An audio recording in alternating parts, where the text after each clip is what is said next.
A las 4:12 de la madrugada en punto, Luke Holloway estaba a 87 kilómetros de la frontera con Guatemala, conduciendo un semirremolque refrigerado cargado con $63 millones del cártel. Acababa de llevar a cabo uno de los trabajos internos más sofisticados en la historia del narcotráfico. Pero entonces su teléfono desechable vibró. Un mensaje, una foto, sus hijos, atados y aterrorizados en un sótano poco iluminado. Y el texto: tienes 72 horas. Trae el dinero de vuelta o este será su último día en la tierra. Ese fue el momento en que Luke Holloway dejó de ser un fugitivo y empezó a cazar a cada uno de los hombres que habían tocado a los de su sangre. Antes de contarte la historia completa, solo quiero pedirte un pequeño favor. Asegúrate de suscribirte al canal. Dale al botón de me gusta. Y déjame saber en los comentarios, ¿desde qué ciudad me estás viendo? Siempre es increíble ver hasta dónde llega esta audiencia. Ahora, volvamos a la historia.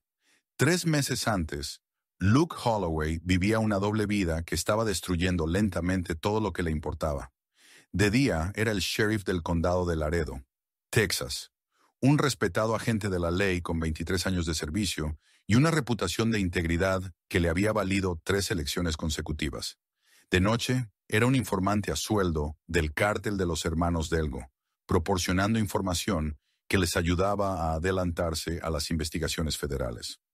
La corrupción de Luke había comenzado 3 años antes, cuando representantes del cártel se le acercaron con una oferta que parecía imposible de rechazar. Sabían de sus deudas de juego, de los costosos tratamientos médicos de su hija por leucemia y de la galería de arte de su esposa, que perdía dinero a raudales cada mes. El cártel se ofreció a resolver todos sus problemas financieros a cambio de una simple cooperación. El acuerdo empezó con algo pequeño. Luke recibiría $40,000 al mes por avisar con antelación sobre redadas de la DEA y operaciones de la patrulla fronteriza. Luke se decía a sí mismo que solo estaba pasando información sobre investigaciones que rara vez resultaban en arrestos significativos. De todos modos, Luke se convenció de que su cooperación no estaba ayudando realmente a los criminales, sino que simplemente les proporcionaba información que probablemente podrían obtener por otras fuentes. El papel de Luke se fue ampliando gradualmente a medida que el cártel confiaba en su fiabilidad y discreción. Comenzó a alterar registros de pruebas, extraviar documentos cruciales y proporcionar falso testimonio que protegía las operaciones del cártel de la presión policial seria. Luke se había convertido en un componente esencial de la infraestructura de seguridad del cártel. Su corrupción era metódica y sofisticada. Había desarrollado procedimientos para acceder y modificar registros oficiales, sin dejar rastros que pudieran ser detectados durante las auditorías de rutina. Luke usaba su autoridad administrativa para crear documentación falsa y para asegurarse de que las investigaciones se desviaran de las actividades importantes del cártel. Sus pagos mensuales habían aumentado a casi $60,000 a medida que su valor para la organización crecía. Luke proporcionaba información sobre investigaciones federales, niveles de personal de la patrulla fronteriza y la coordinación entre diferentes agencias de la ley. Tenía acceso a información crucial para proteger las operaciones del cártel en todo el sur de Texas. Pero la doble vida cuidadosamente construida de Luke comenzó a desmoronarse cuando su esposa, Jenna, descubrió pruebas de sus actividades criminales durante una revisión rutinaria de sus registros financieros. Jenna encontró depósitos inexplicables, pagos en efectivo y comunicaciones con personas que sabía que estaban conectadas con organizaciones criminales en México. La confrontación de Jenna con Luke fue devastadora y definitiva. Le dijo a Luke que había sospechado de su implicación con criminales durante meses, pero que había esperado estar equivocada sobre el hombre con el que se había casado y en el que había confiado durante 15 años. Jenna explicó que no podía seguir viviendo con alguien que estaba traicionando todo lo que había jurado proteger. Jenna le dio un ultimátum a Luke: terminar su relación con el cártel de inmediato y cooperar con las autoridades federales para exponer sus operaciones, o ella se llevaría a sus hijos y desaparecería para siempre. Jenna le dijo a Luke que no permitiría que Laia, de 13 años, y Cole, de 9, crecieran creyendo que su padre era un héroe cuando en realidad era un criminal. El intento de Luke de negociar con Jenna fracasó por completo. Intentó explicar que su cooperación con el cártel había sido motivada por su deseo de mantener a su familia. Luke argumentó que su corrupción había protegido a su familia de la ruina financiera. Jenna rechazó las explicaciones de Luke y le dijo que ya había consultado con abogados sobre los procedimientos de divorcio y los acuerdos de custodia. Jenna también había contactado a las autoridades federales sobre la posibilidad de entrar en el programa de protección de testigos si los socios criminales de Luke representaban una amenaza para ella o los niños. La decisión final de Jenna fue llevar a Laia y Cole a Canadá, donde tenía parientes que podían proporcionarles refugio temporal, mientras ella establecía una nueva vida lejos de Luke y sus asociaciones criminales.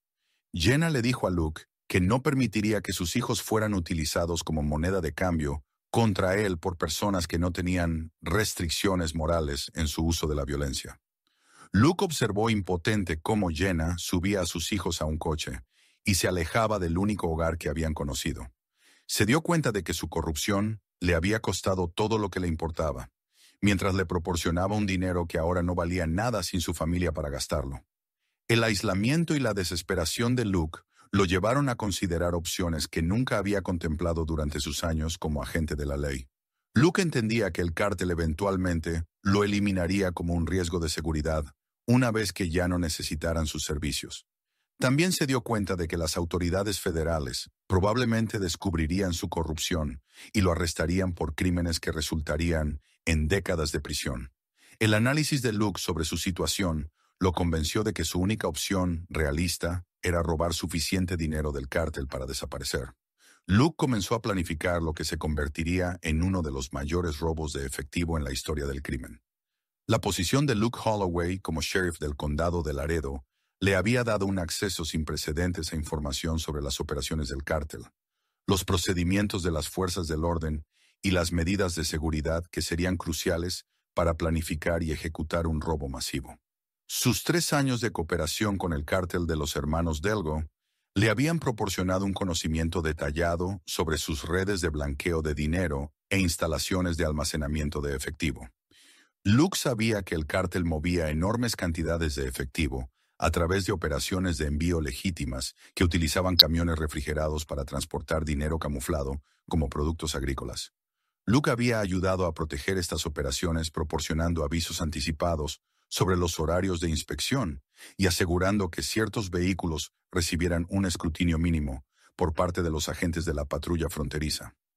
La información de Luke sobre las operaciones del cártel reveló que normalmente almacenaban entre 50 y 80 millones de dólares en su principal instalación de procesamiento.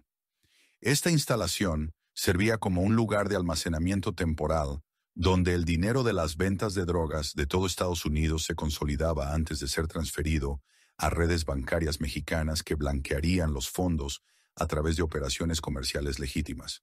Luke había visitado esta instalación varias veces durante sus reuniones de coordinación con la cúpula del cártel, lo que le dio un conocimiento detallado sobre la distribución del edificio, los sistemas de seguridad y los procedimientos operativos.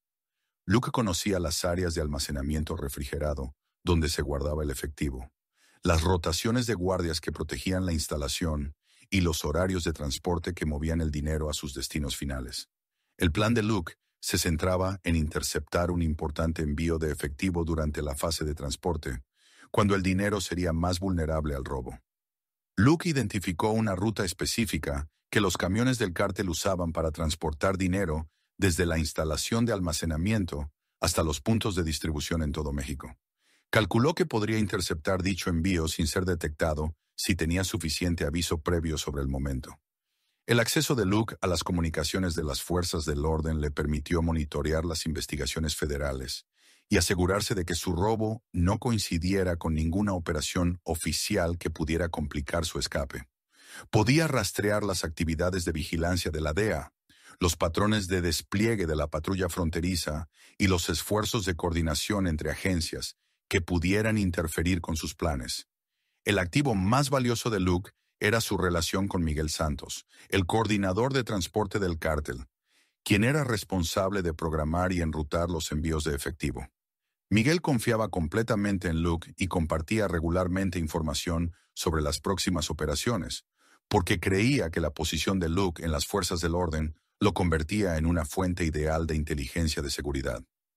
Luke usó su relación con Miguel para recopilar información específica sobre el mayor envío de efectivo que el cártel planeaba mover durante el próximo mes. Luke se enteró de que este envío contendría aproximadamente 63 millones de dólares en efectivo, oro y dispositivos de almacenamiento de criptomonedas que representaban las ganancias acumuladas de las ventas de drogas en todo Texas y el suroeste de Estados Unidos.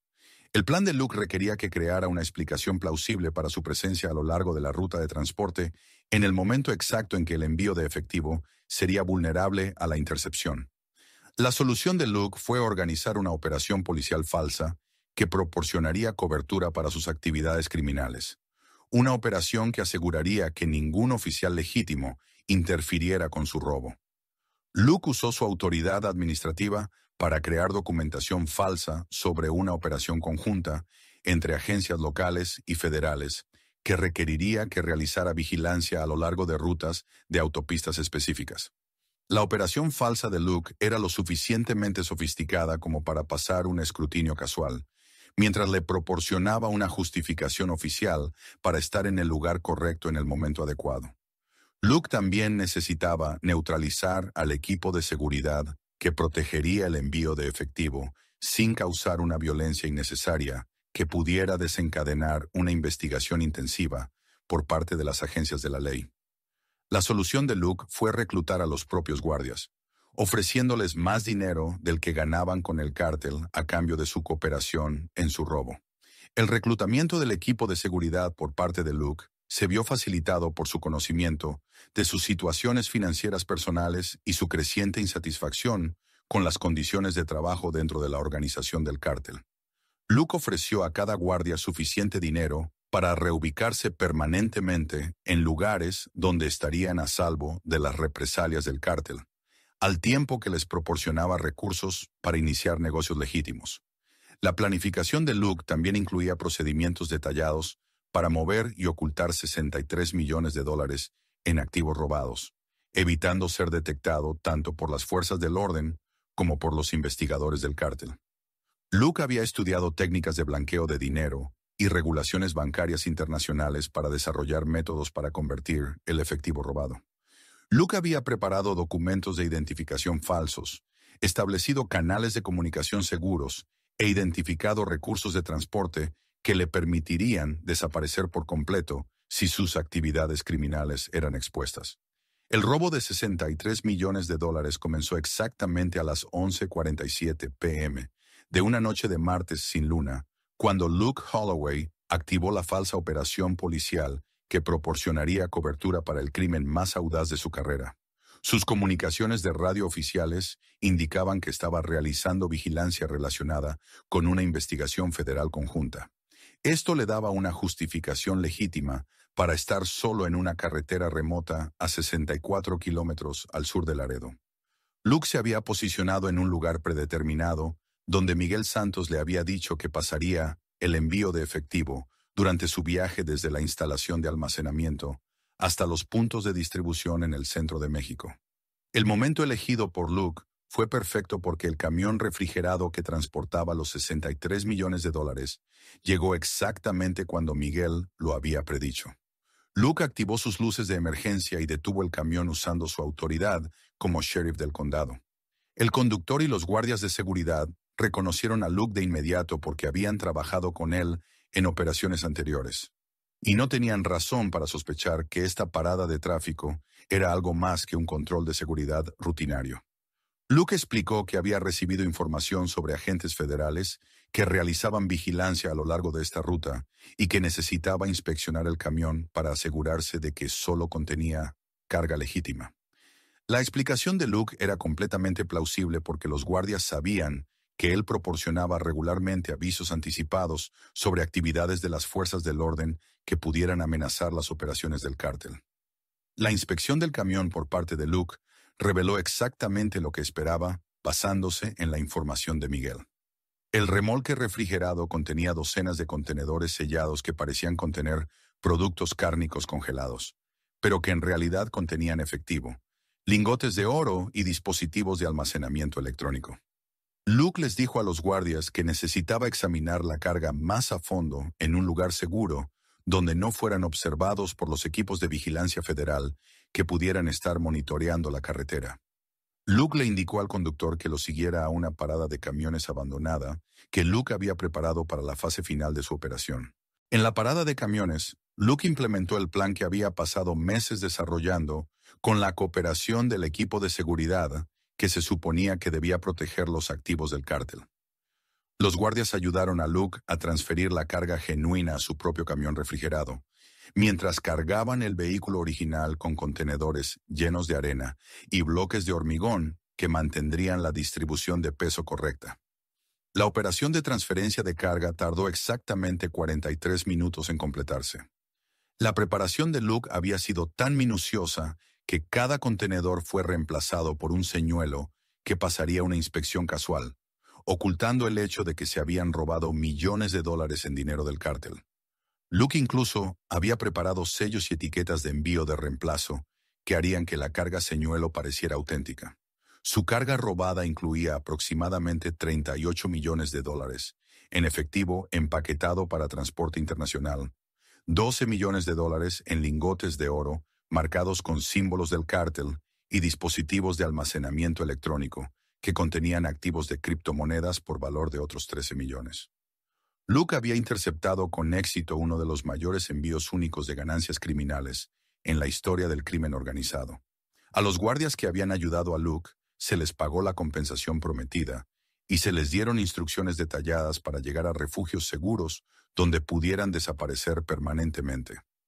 Luke había investigado los procedimientos de protección de testigos y las opciones de refugio internacional para asegurarse de que los guardias pudieran sobrevivir a las represalias del cártel si se descubría su cooperación.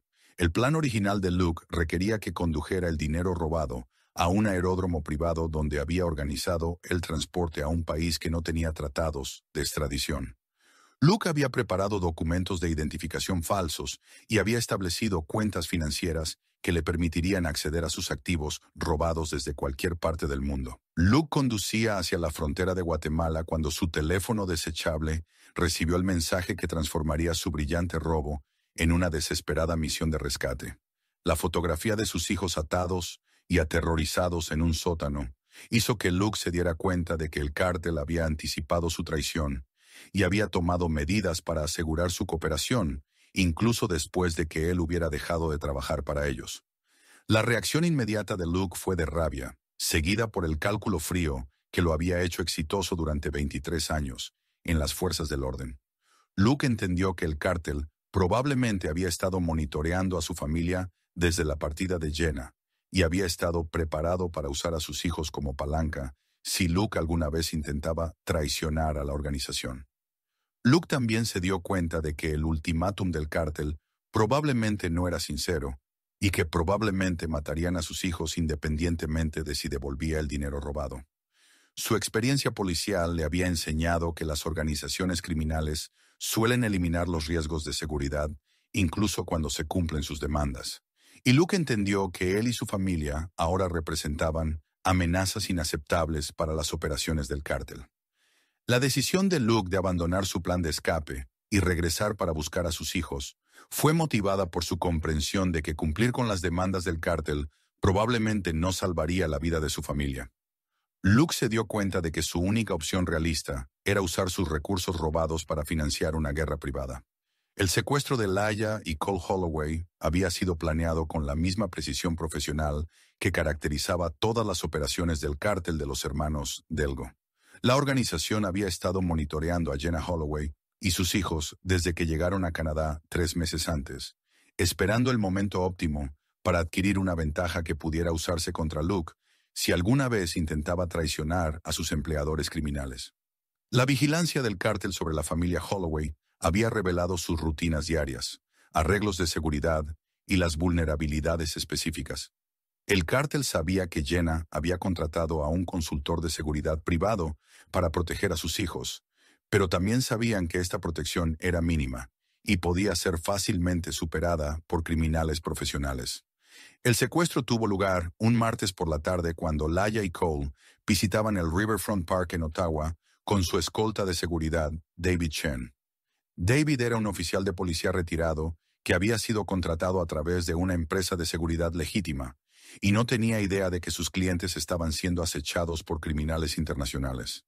El equipo de secuestro del cártel estaba formado por 4 hombres con amplia experiencia en operaciones de secuestro, que entendían cómo capturar objetivos sin desencadenar respuestas policiales intensivas. El equipo había estudiado la distribución del parque, identificado rutas de escape y preparado el equipo que les permitiría completar su misión de forma rápida y eficiente.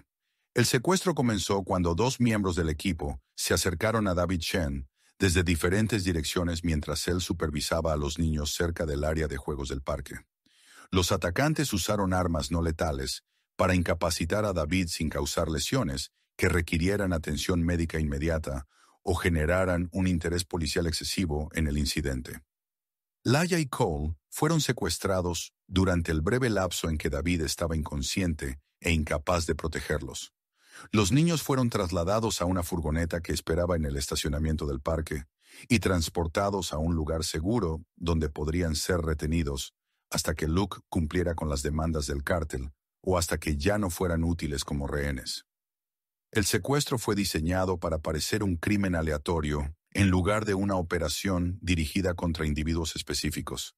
El cártel quería que la policía local tratara la desaparición como un caso convencional de personas desaparecidas, en lugar de un incidente internacional que pudiera atraer la atención federal o la cooperación entre las agencias policiales estadounidenses y canadienses. Las lesiones de David Chen eran consistentes con un atraco o un asalto aleatorio, y sus declaraciones iniciales a la policía indicaban que había sido atacado por criminales desconocidos. David no recordaba el secuestro real y no pudo proporcionar información útil sobre los perpetradores o sus métodos. La reacción inicial de Jenna a la desaparición de sus hijos fue asumir que los socios criminales de Luke los habían secuestrado para presionarlo a continuar cooperando o para castigarlo por cualquier intento de retirarse de sus operaciones. Jenna contactó de inmediato a las agencias policiales canadienses y estadounidenses para informar sus sospechas sobre el verdadero propósito del secuestro.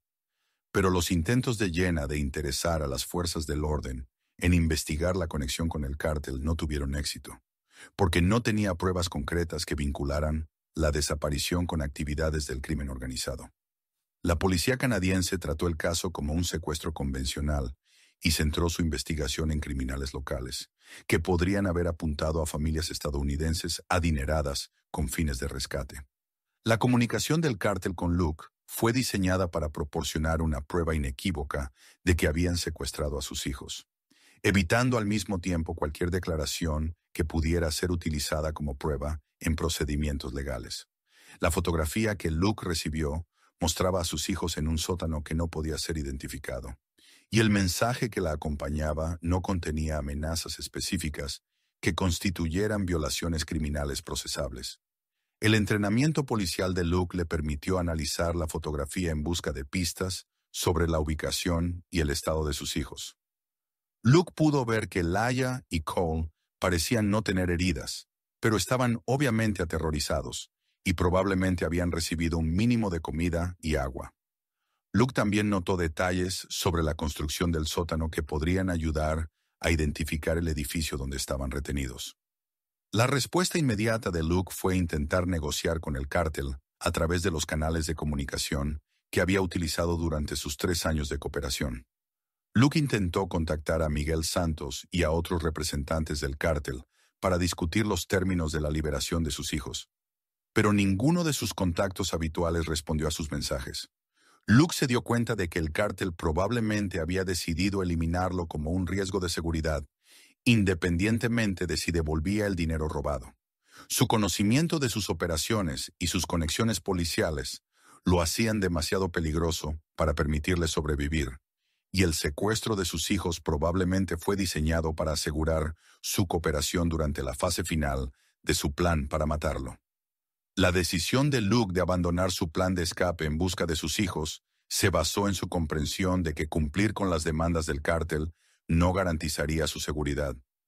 Luke sabía que las organizaciones criminales suelen eliminar a los testigos incluso cuando se cumplen sus demandas, y se dio cuenta de que la única oportunidad de supervivencia de su familia era que él los localizara y rescatara antes de que expirara el plazo del cártel. La transformación de Luke Holloway de sheriff corrupto a padre vengador comenzó cuando abandonó su camión refrigerado con $63 millones en dinero robado del cártel en un lugar remoto cerca de la frontera entre Guatemala y México. Luke se dio cuenta de que el dinero no valía nada si sus hijos estaban muertos, y se comprometió a usar todos los recursos a su disposición para encontrar a Laia y Cole antes de que expirara el plazo de 72 horas del cártel. La primera prioridad de Luke fue recopilar información sobre las operaciones del cártel en México e identificar los lugares donde podrían estar reteniendo rehenes estadounidenses. Su experiencia policial le había enseñado sobre técnicas de investigación y métodos de recopilación de inteligencia que serían cruciales para rastrear a sus hijos. Luke usó su conocimiento de las operaciones del cártel para identificar lugares probables donde se retendrían rehenes de alto valor durante las operaciones de secuestro. Sabía que el cártel mantenía instalaciones seguras en todo el norte de México, que se utilizaban para interrogatorios, negociaciones y eliminaciones, cuando sus actividades criminales requerían medidas extremas contra las amenazas de seguridad. La investigación de Luke comenzó con José Martínez, un operativo de nivel medio del cártel que gestionaba las operaciones de seguridad en ranchos y almacenes. Luke había trabajado con José durante sus años de cooperación y sabía que José tenía acceso a información sobre operaciones especiales que requerían máxima seguridad y discreción. El enfoque de Luke hacia José fue directo y violento. Usó su entrenamiento y equipo policial para superar las medidas de seguridad de José y extraer información sobre las operaciones actuales del cártel que pudieran involucrar a rehenes estadounidenses. Sus técnicas de interrogatorio fueron brutales, pero efectivas, proporcionándole información específica sobre las instalaciones. La información de José llevó a Luke a un complejo de ranchos cerca de Nuevo Laredo, donde el cártel realizaba operaciones sensibles que requerían aislamiento del escrutinio oficial. José le dijo a Luke que esta instalación se estaba utilizando actualmente para un proyecto especial que involucraba a objetivos estadounidenses. Pero José afirmó que no conocía detalles específicos sobre los rehenes o su destino final. El asalto de Luke a la instalación del rancho fue planeado y ejecutado con la precisión de una operación militar. Luke usó su conocimiento de los procedimientos de seguridad del cártel para identificar vulnerabilidades en sus disposiciones defensivas y desarrollar estrategias de ataque que le permitieran penetrar su perímetro sin activar alarmas que pudieran resultar en la eliminación de sus hijos. El ataque de Luke al rancho comenzó antes del amanecer, cuando la mayoría de los guardias estarían cansados y menos alerta. Usó armas con silenciador y equipo de visión nocturna para eliminar la seguridad perimetral sin llamar la atención del personal dentro de los edificios principales. Las tácticas de estilo militar de Luke le permitieron neutralizar a 6 guardias sin provocar ninguna respuesta de la estructura de mando de la instalación. El registro de Luke de los edificios del rancho reveló una amplia evidencia de actividades criminales, incluyendo almacenamiento de armas, equipo de procesamiento de drogas y sistemas de comunicación que conectaban la instalación con las operaciones del cártel en todo México y Estados Unidos. Pero Luke no encontró rastro de sus hijos ni ninguna indicación de que se hubieran retenido rehenes estadounidenses en ese lugar. El interrogatorio de Luke al personal superviviente del rancho proporcionó información sobre otras instalaciones donde se podrían retener rehenes de alto valor durante operaciones especiales. Luke se enteró de un complejo de almacenes en Monterrey que se utilizaba para operaciones que requerían máxima seguridad y que era gestionado por especialistas del cártel que se encargaban de negociaciones y eliminaciones sensibles. La recopilación de inteligencia de Luke también reveló la identidad de Carlos Méndez, un exagente de ICE que había sido corrompido por el cártel. Ahora les proporcionaba su experiencia sobre los procedimientos de las fuerzas del orden estadounidenses y las técnicas de gestión de rehenes. Carlos había participado en la planificación de la operación de secuestro y tendría conocimiento de dónde se encontraban los hijos de Luke. La casa de Luke a Carlos requirió que usara sus contactos policiales para localizar a alguien que estaba evitando activamente ser detectado tanto por organizaciones criminales como por agencias federales. Luke descubrió que Carlos vivía bajo una identidad falsa en San Antonio y trabajaba como consultor de seguridad mientras mantenía su relación secreta con el cártel. La confrontación de Luke con Carlos tuvo lugar en el apartamento de Carlos en San Antonio, donde Luke usó técnicas de interrogatorio mejoradas para extraer información sobre la operación de secuestro y la ubicación actual de sus hijos. Carlos inicialmente afirmó ignorar la operación, pero los métodos persuasivos de Luke finalmente lo convencieron de proporcionar información detallada sobre los planes del cártel. Carlos reveló que Laya y Cole estaban retenidos en una instalación segura en Monterrey que se utilizaba exclusivamente para rehenes de alto valor que podrían ser necesarios para negociaciones prolongadas u operaciones de presión psicológica. Carlos también le dijo a Luke que el cártel no tenía intención de liberar a los niños con vida, independientemente de si Luke devolvía el dinero robado. La información de Carlos confirmó las sospechas de Luke de que el ultimátum del cártel estaba diseñado para atraerlo a una trampa. Carlos explicó que el cártel consideraba a la familia de Luke como riesgos de seguridad que poseían demasiado conocimiento sobre sus operaciones para permitirles sobrevivir. El interrogatorio final de Luke a Carlos le proporcionó información detallada sobre la instalación de Monterrey, incluyendo su ubicación, arreglos de seguridad y el número de guardias que protegerían a sus hijos. Carlos también le proporcionó a Luke información sobre la distribución de la instalación y la habitación específica donde se solía retener a los rehenes estadounidenses durante operaciones prolongadas. El asalto de Luke Holloway a la instalación del cártel en Monterrey fue planeado como una operación de precisión que maximizaría sus posibilidades de rescatar a sus hijos, minimizando el riesgo de que resultaran heridos durante el combate. Su entrenamiento policial y militar le había enseñado sobre técnicas de rescate de rehenes y tácticas de guerra urbana que serían cruciales para penetrar en una instalación fuertemente defendida. El reconocimiento de Luke del complejo de almacenes reveló que estaba protegido por sofisticadas medidas de seguridad, incluyendo vigilancia electrónica, guardias armados y sistemas de comunicación que podían convocar refuerzos de otras instalaciones del cártel en toda la región.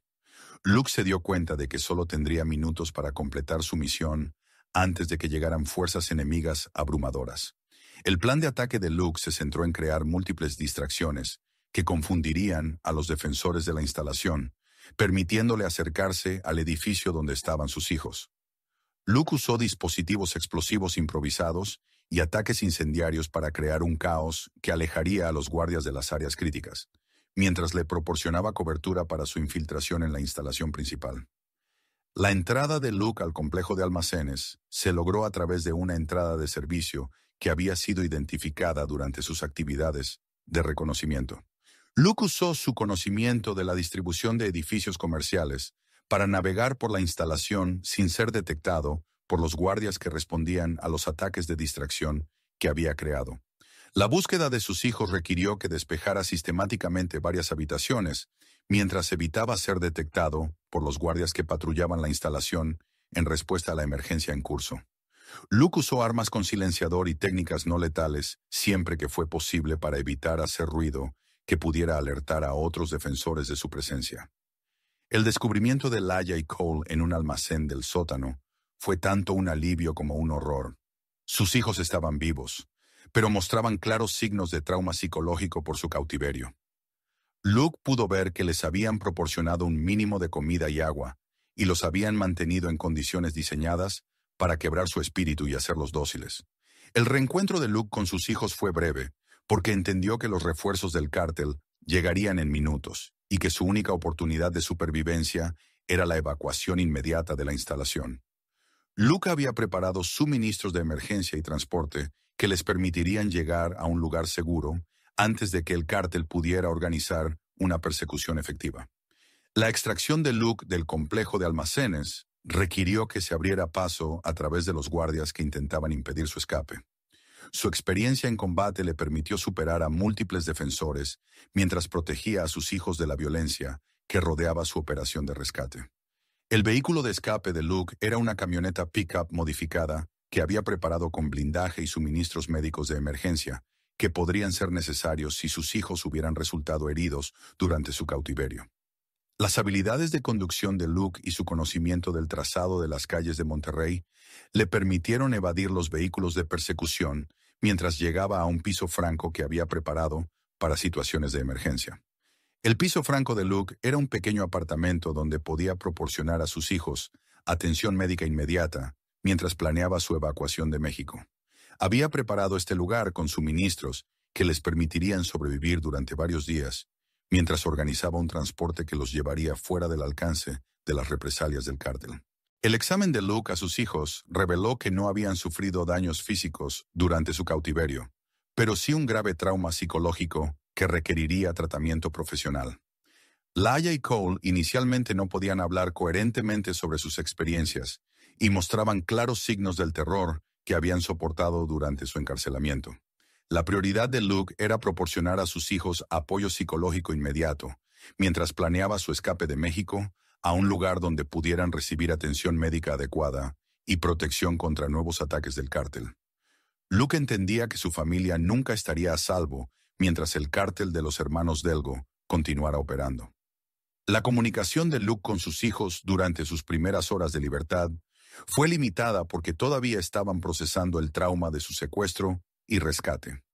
Luke se centró en brindarles seguridad sobre su bienestar, evitando discusiones detalladas sobre la violencia que había sido necesaria para asegurar su libertad. La preparación de Luke para salir de México incluyó la adquisición de documentos de identificación falsos que permitirían a su familia cruzar fronteras. La evacuación de sus hijos de México por parte de Luke Holloway requirió la misma planificación y ejecución cuidadosa que habían caracterizado su robo de $63 millones y su operación de rescate en Monterrey. Luke entendía que el cártel no escatimaría en gastos para rastrear a su familia y que las rutas de escape convencionales serían monitoreadas por organizaciones criminales con extensas redes de inteligencia. El plan de escape de Luke utilizó una red de aviación privada especializada en proporcionar transporte a clientes adinerados que valoraban la discreción. Luke había investigado estos servicios durante la planificación del robo original y había establecido contactos que podían proporcionar asistencia inmediata en situaciones de emergencia. El contacto de Luke en la red de aviación privada era María Santos, una coordinadora de vuelos que operaba desde un pequeño aeródromo cerca de la ciudad de Guatemala y que había construido su negocio sin hacer preguntas sobre los antecedentes o destinos de sus clientes. Los servicios de María incluían planes de vuelo falsos, identificaciones de aeronaves modificadas y coordinación con personal. El acuerdo de Luke con María incluía transporte para 3 pasajeros desde Guatemala a Filipinas, con paradas para reabastecimiento de combustible y cambios de documentación que harían imposible que alguien rastreara su viaje completo. Luke había elegido Filipinas como su destino porque el país tenía acuerdos de extradición limitados y mantenía leyes de privacidad bancaria que protegerían sus activos financieros. El viaje de Luke a la ciudad de Guatemala requirió que transportara a sus traumatizados hijos a través de un territorio peligroso. Los hijos de Luke comenzaron a recuperarse de su trauma inicial durante el viaje a Guatemala, pero permanecieron en gran parte en silencio sobre su cautiverio y mostraban signos evidentes de una grave angustia psicológica. Luke se dio cuenta de que Laia y Cole requerirían una terapia y asesoramiento extensivos para ayudarles a procesar sus experiencias y reconstruir su confianza en los adultos y las figuras de autoridad.